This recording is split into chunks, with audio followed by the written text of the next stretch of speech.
Selamat siang, Assalamualaikum warahmatullahi wabarakatuh. Jumpa lagi bersama kita dalam acara Bincang Hukum dan Politik bersama Dr. Hufron SHMH selaku ahli hukum tata negara. Pada siang hari ini kita akan berdiskusi terkait dengan pelaksanaan vaksinasi COVID-19 dan tanggung jawab pemerintah. Namun sebelumnya, kami turut berduka cita atas adanya bencana yang ada di Indonesia. Semoga teman-teman atau saudara-saudara kita yang terkena dengan musibah tersebut dapat diberikan kekuatan dan kita senantiasa dijaga dan dilindungi agar jauh dari musibah-musibah tersebut. Kembali lagi, pada akhir-akhir ini masyarakat di Indonesia itu masih banyak yang pro dan kontra terkait adanya vaksinasi tersebut. Banyak masyarakat yang menolak dengan alasan tidak percaya dengan adanya vaksin tersebut. Lalu bagaimana ya selanjutnya? Di sebelah saya telah hadir Bapak Dr. Hufron SHMH, ahli hukum tata negara. Selamat siang Pak Hufron. Selamat siang, Assalamualaikum Mbak Belian, apa kabar? Waalaikumsalam. Baik Pak Hufron sendiri bagaimana? Alhamdulillah, kabar baik dan sehat. Oke Pak, bagaimana Pak itu terkait dengan adanya masyarakat yang masih pro dan kontra adanya vaksinasi tersebut? Mengingat dalam data yang terdapat dalam survei Litbang Kompas itu kan disebutkan yang pertama 49,2% masyarakat menerima vaksinasi dengan syarat. Kemudian yang kedua 26,8% menerima vaksinasi. Yang ketiga 18,8% ragu-ragu atau cenderung menolak vaksinasi. Dan yang keempat masyarakat menolak vaksinasi yaitu sebanyak 5,2%. Bagaimana tanggapan Pak Hufron sebagai ahli hukum dalam Terima kasih Mbak Belian. Soal pro kontra, ada pihak yang kemudian setuju terhadap pelaksanaan vaksin COVID-19 di satu sisi, dan ada pihak yang menolak vaksin COVID-19 di sisi yang lain. Ada yang juga menerima dengan syarat di satu sisi. Itu hal yang biasa. Menurut saya dalam negara demokratis itu beda pendapat hal yang biasa. Beda pendapatan juga hal yang biasa Pak Belian. Persoalannya adalah kalau menurut saya lebih kepada apa yang disebut sebagai proses informasi, sosialisasi dan edukasi yang masif, yang sistematis. Oleh siapa? Oleh pemerintah terhadap sesungguhnya apa itu vaksin, bagaimana proses vaksinisasi COVID-19, jenis-jenis vaksin yang disebut kemudian itu adalah halal dan suci, yang kemudian aman digunakan, bagaimana kalau terjadi efek samping. Saya kira itu yang harus diedukasi oleh pemerintah kepada masyarakat secara utuh, secara padu, sehingga masyarakat mendapat informasi yang lengkap.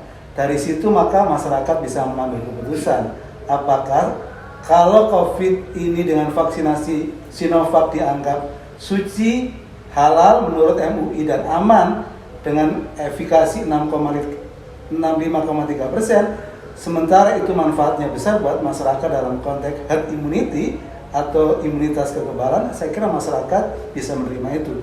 Jadi persoalannya ini ada persoalan komunikasi. Ya, pada sesi yang pertama ini kan kita akan membahas hak dan kewajiban dari pelaksanaan vaksinasi ini tersendiri, Pak.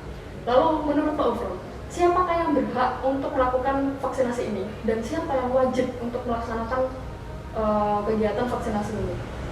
Oke, jadi sebenarnya pertanyaan baik, pertanyaannya bagus Mbak Belian. Jadi vaksinasi itu wajib buat siapa gitu kan ya? Pertanyaannya adalah dalam kondisi pandemi COVID-19 ini tentu kita bicara soal apa yang disebut sebagai yang diputuskan oleh pemerintah yang disebut sebagai kekarantina kesehatan, menyebut bahwa ini ada kedaruratan kesehatan. Dalam konteks kedaruratan kesehatan, salah satu tindakan kekarantina kesehatan itu adalah pemberian vaksin.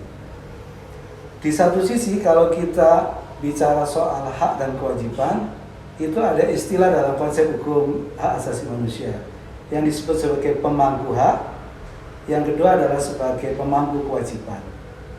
Yang disebut sebagai right holder itu pemangku hak selalu adalah warga negara. Yang disebut sebagai duty holder sebagai pemangku kewajiban selalu adalah negara. Oleh karena itu kalau di Undang-Undang Dasar 45, di di Undang-Undang tentang Hak Asasi Manusia, di Undang-Undang tentang Kesehatan disebut bahwa pelayanan kesehatan itu adalah hak, apa yang disebut sebagai rights of health. Jadi hak untuk mendapatkan pelayanan kesehatan. Oleh karena itu, saya ingin mengatakan bahwa memberikan vaksinasi dalam kondisi pandemi COVID kewajibannya pemerintah. Tetapi itu merupakan hak masyarakat untuk divaksin. Nah, pertanyaannya adalah bagaimana kalau ternyata ada masyarakat yang menolak dan ada masyarakat yang menerima?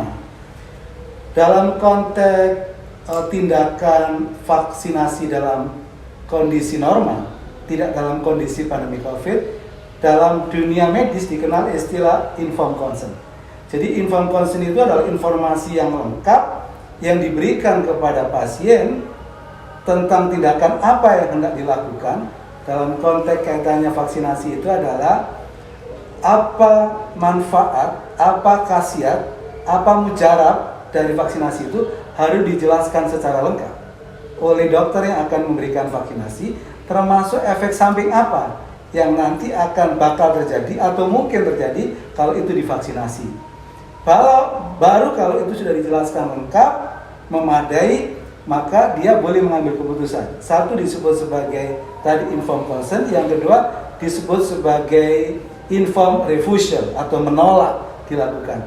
Tetapi itu dalam kondisi normal. Dalam kondisi yang pandemi COVID, dalam kondisi darurat, itu bisa saja pemerintah melakukan pembatasan hak asasi manusia. Artinya bahwa hak menolak itu boleh untuk kemudian divaksinasi, tetapi juga dia dibatasi kemudian gerakan dia, karena di sisi yang lain ini dimaksudkan untuk mencegah penyebaran COVID-19.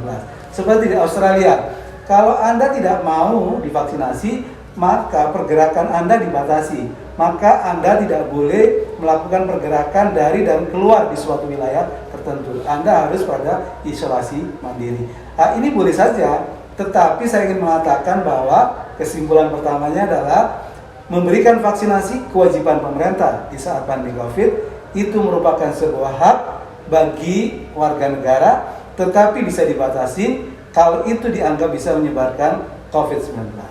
Begitu, Mbak Belian. Lalu bagaimana ya Pak untuk menyikapi masyarakat yang menolak itu? Apa sebetulnya tuh penyebabnya tuh apa? Masyarakat yang menolak dari vaksinasi tersebut? Nah, begini, dalam sejarahnya selalu ada penolakan dalam kaitan vaksinasi. Jadi ketika ada vaksinasi vaksin cacar, ya itu juga ada penolakan anti vaksin cacar. Ada ketika bicara soal vaksin campak, itu juga ada penolakan. Ketika ada vaksin SARS juga ada penolakan. Jadi pada prinsipnya dalam suatu negara yang demokratis begitu, ya pasti tentulah ada agree and disagree, setuju tidak kesetujuan. Tetapi jauh lebih penting yang dilakukan pemerintah adalah memberikan informasi yang lengkap tentang tadi khasiat, kemudian manfaat, efikasi atau efektivitas itu bagi kekebalan imunitas masyarakat dalam rangka apa yang disebut sebagai pencegahan COVID-19. Itu adalah salah satu hal penting yang memang harus diedukasi secara masif oleh pemerintah. Saya kira itu, Mbak Belian. Lalu bagaimana caranya agar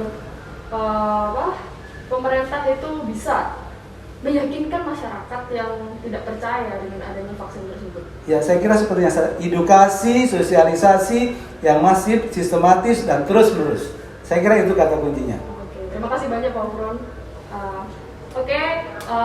Jadi dapat kita simpulkan bersama bahwa dengan adanya pro dan kontra terkait dengan pelaksanaan vaksinasi tersebut, sebaiknya masyarakat tidak perlu risau. Tidak perlu lagi untuk takut akan adanya aman atau tidaknya vaksinasi tersebut. Karena yang menjadi kewajiban adalah pemerintah, dan itu merupakan hak setiap warga negara Indonesia untuk melakukan vaksinasi tersebut. Demikian sesi pertama dalam diskusi pada siang hari ini. Kita akan jeda karena ada sesi yang selanjutnya. Selamat siang.